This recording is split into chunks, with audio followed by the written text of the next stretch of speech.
Football শুধু গোলের খেলা নয়, ফুটবল আবেগেরও নাম।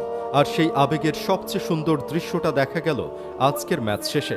নাটকীয় এক ম্যাচে শেষ পর্যন্ত টাই ব্রেকারে জয় তুলে নিয়ে রাউন্ড অফ 16 নিশ্চিত করল মরক্কো।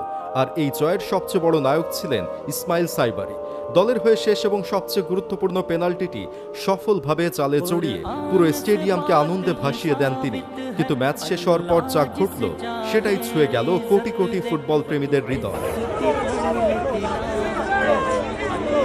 উল্লাস করতে করতে সতীর্থদের সঙ্গে না থেকে ইসমাইল সাইবারি সোজা ছুটে গেলেন গ্যালারিতে বসে থাকা নিজের মায়ের কাছে।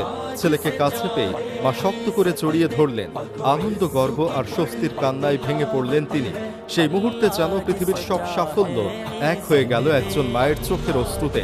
ভাবুন তো, যখন ইসমাইল শেষ পেনাল্টিটি নিতে বলের সামনে দাঁড়িয়েছিলেন, তখন হয়তো গ্যালারিতে বসে তার মা শুধু একটি প্রার্থনাই করছিলেন, আল্লাহ, আমার ছেলেটাকে সফল করে দাও।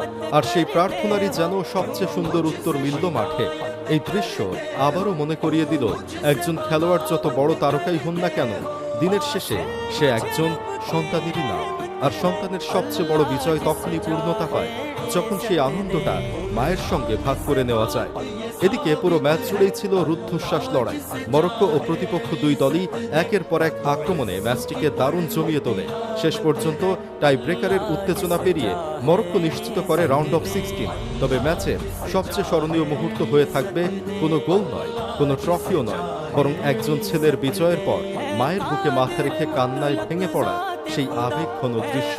কারণ সত্যি, মায়ের ভালোবাসার সঙ্গে পৃথিবীর কোনো কিছুরই তুলনা হয় না।